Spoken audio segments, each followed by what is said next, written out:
Vehicles might be the most important thing you can buy in GTA Online. So today, we're going to go over the top 10 vehicles that you need to own. For a vehicle to be on this list, it needs to either help you make money, keep you alive, or both. So let's go. At number 10, knocking the Avenger off from this slot last year, we have the Terabyte. Honestly, the Avenger and the Terabyte have gone back and forth for a few years now for the number 10 slot on my list, but with the upgrades that the Terabyte got in 2024, this one is making it this year. So why is the Terabyte so good? Well, on top of it just being an insanely armored vehicle, like this thing can take 34 rockets before it's gonna blow up, the changes that Rockstar has just made to it completely changed the uses that you can have for this vehicle. You could always kind of operate your businesses from the touchscreen in the back of the Terabyte, but now you can put a master control terminal here, which means you can operate almost all of your businesses from this one portable vehicle that you can move anywhere on the map. On top of that, it's got a vehicle workshop in here for your Oppressor Mark II, which we'll get to later in the list. You can also now add a silent running module to put you off the radar when you're inside, which can be incredibly useful, as well as a missile lock-on jammer. So not only can this thing tank 34 rockets, now people can't even lock onto you. If you're inside this thing, it's gonna be pretty much impossible for you to die. You add all of that on top of the fact that this is a hub for all of your businesses. Yeah, it definitely deserves a slot on this list. Oh, and did I mention you can just hop in the back whenever you want and lose the cops instantly? Yeah, that's pretty useful as well. At number 9, still well and truly deserving of a spot in the top 10 is the Armored Kuruma. This vehicle is amazing for a number of reasons. First one is it's only $525,000 with the trade price, so it's the cheapest vehicle on this list, which of course is going to make it great for beginners. But even if you're not a beginner, this is still one of the most useful vehicles you can own. Now, no, the Armored Kuruma can't tank any rockets, so anyone trying to grief you with explosives will be able to kill you. That's the one downside. Outside of that, it's all upside. The windows in the Armored Kuruma are basically completely bulletproof. There are a few angles where you can still get shot from, but personally, I rarely find myself taking any damage. For some reason, even though the bullets are mostly bulletproof, you can still shoot out of this thing, which makes you very, very hard to kill, not only in PvP, but mainly for PvE content. And speaking of PvE content, this is going to be, I would say, a top 2 vehicle that you can complete missions in. Most armored vehicles you cannot actually use in missions, contact missions,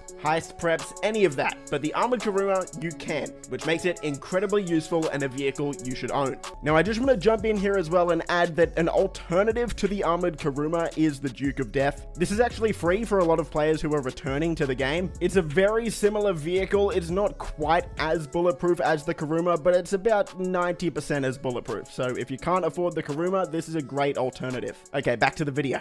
At number 8, very, very similar to the Armored Kuruma is the Night Shark. Now, if you wanted to, you could substitute the Night Shark out for the Insurgent Pickup Custom, but this list is mainly going to be focused on solo play, and in that aspect, the Night Shark slightly takes the edge. The Night Shark can tank around 20 homing missiles, so it's going to provide you a lot more protection than the Armored Kuruma. Just like the Kuruma, it can also be used in missions, which is incredibly useful. And again, just like the Kuruma, the windows are almost 100% bulletproof. Now, I do have to emphasize that they are almost bulletproof. If a player shoots you at the right angle, they will 100% be able to kill you much more easily than they would in the Armored Kuruma with bullets. But for PvE content, you are going to be mostly, almost completely bulletproof. The Night Shark is definitely one of the best vehicles for free mode as well in terms of countering Oppressor Mark II griefers, and overall, it's a lot of fun to drive around. Okay, moving up the list to number 7, we have a vehicle that has fallen a lot since last year, and that's the Toreador. The Toreador is essentially the Stromberg Mark II, if you're familiar with that vehicle. It's a rocket-powered car that can shoot some of the best homing rockets in the game. Like, seriously, look at the footage on your screen. These rockets track so aggressively, it's wild. It can tank a handful of rockets before it's gonna blow up, and it's a submarine car, so it can go underwater and be stored in your Kasaka submarine, so that provides it a lot of utility. This is absolutely one of the best cars you can drive around in free roam. The only reason it's dropped on this list from last year, where I think it was at number 3, is because you can no longer use this car in missions. This was the best vehicle to use in missions, so that's pretty disappointing, but overall, still a really good vehicle. vehicle and one of the best counters to the Oppressor Mark II. At number 8, we have the Acid Lab. Now, technically, the Acid Lab isn't really a vehicle. The Acid Lab is what's stored in the back of this vehicle. The vehicle itself is called the Brigade 6x6. However, you don't actually need to buy a Brigade 6x6 to get the Brigade 6x6. Is that confusing? I feel like Rockstar made that really confusing. In order to unlock this vehicle, you need to complete the 6 first dose story missions. From there, you'll be able to buy the Acid Lab for $750,000 inside the Freak Shop. Once you have the Acid Lab unlocked, you can call it to you whenever you want through your services menu, and this vehicle can tank 48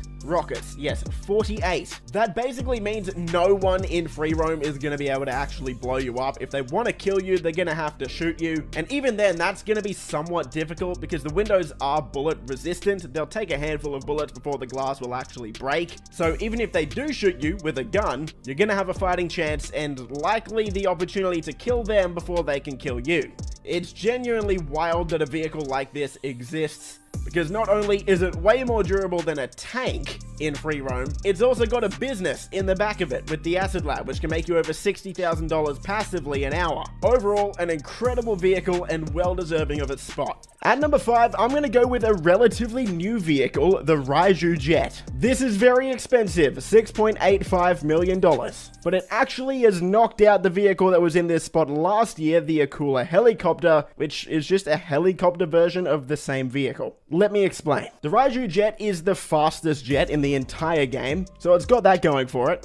But it's also a VTOL, which means you can take off and land vertically. So for grinding missions, this means you can just put it in VTOL mode and land it almost anywhere. Makes it great for making money fast. But really the main selling point of the Raiju is the fact that it can go off the radar. Just press right on the D-pad and you are off the radar to everyone in the lobby whenever you want. So if you're in a public session and you want to grind out your businesses in peace, just press this button and no one will see you. Also, no surprise, going off the radar makes this a very good PvP vehicle because of its survivability. So not only is this one of the best vehicles to help you make money fast because of how fast it is, but the survivability with the off the radar feature is also really helpful. At number 4, we have the infamous Oppressor Mark II. And yes, even though a lot of people hate it because it's a flying bike that can do everything, it still is really good, so we have to put it on the list. Now this one got a massive price increase, so it's now worth $8 million without the trade price. The trade price will bring that down by a couple million. And the Oppressor Mark II has also copped a lot of nerfs in the past few years. It can now only shoot 20 rockets. The rockets don't track as well. They still track, but just the tracking is pretty bad. It's also got a cooldown on when you can spawn it in again after it's been destroyed.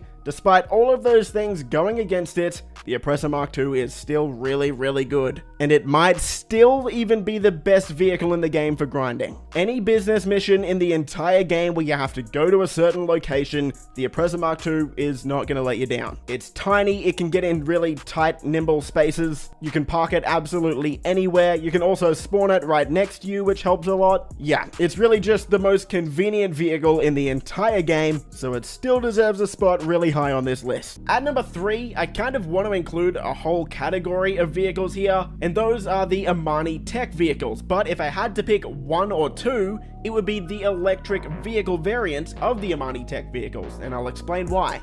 Unlike the rest of the Amani Tech vehicles, which take 4 RPGs to blow up, the electric vehicle ones take 12 RPGs to blow up. Is this intended by Rockstar? I actually think it is. I think their reasoning for it is because it doesn't have a normal combustion engine, it's not going to explode as easily.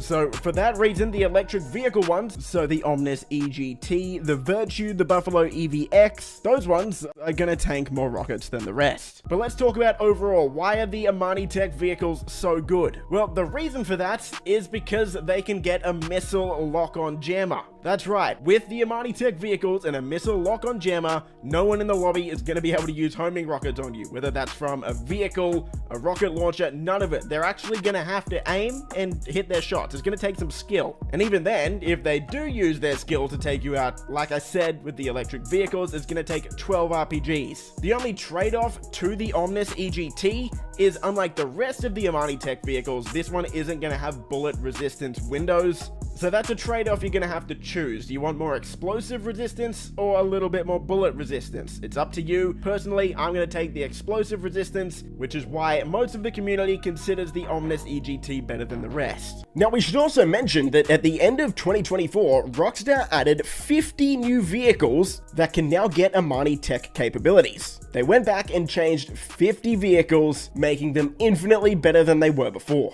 At number 2 is the Sparrow. This helicopter is stored in the back of your Kasatka submarine, and this thing is awesome for grinding money. The main reason for that is when you're running the Cayo Perico heist, being able to store this helicopter in the submarine makes your setup missions just so much quicker. On top of that, it's also the fastest helicopter in the game, and on top of that, you can spawn it right next to you whenever you want through your Kasatka menu.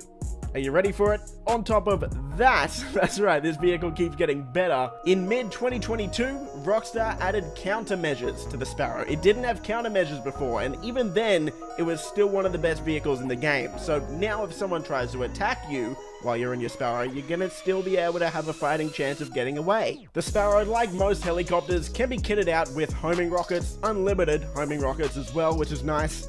So yeah, I can't speak highly enough of this vehicle. It's the best helicopter for making money in the game, along with being the fastest. So this vehicle well and truly deserves the number 2 spot. Editor TGG jumping in here with another note. Just before we get to the number 1 spot, I do want to put some honorable mentions in, mainly for some underrated vehicles like the Tampa and the Chernobog. So if you like the look of these, maybe do a bit more research into them. But mainly I wanted to talk about the Hokuchu Drag because I couldn't find a spot for it on the list. Now this vehicle is only really good if you're on PlayStation 5 or Xbox Series X and S, because this is the vehicle you're gonna want for your HSW time trials. It's the fastest bike in the game, and with the HSW upgrade, it makes these time trials an absolute breeze. So if you're on those platforms, use this vehicle every week to do your HSW time trial, that'll get you 250k, and also use it for your normal time trial each week, which will get you 100k. Okay, let's go to the number 1 spot. And at number 1, still after all these years, or 3 years, it's really not that long, is the Kasatka submarine.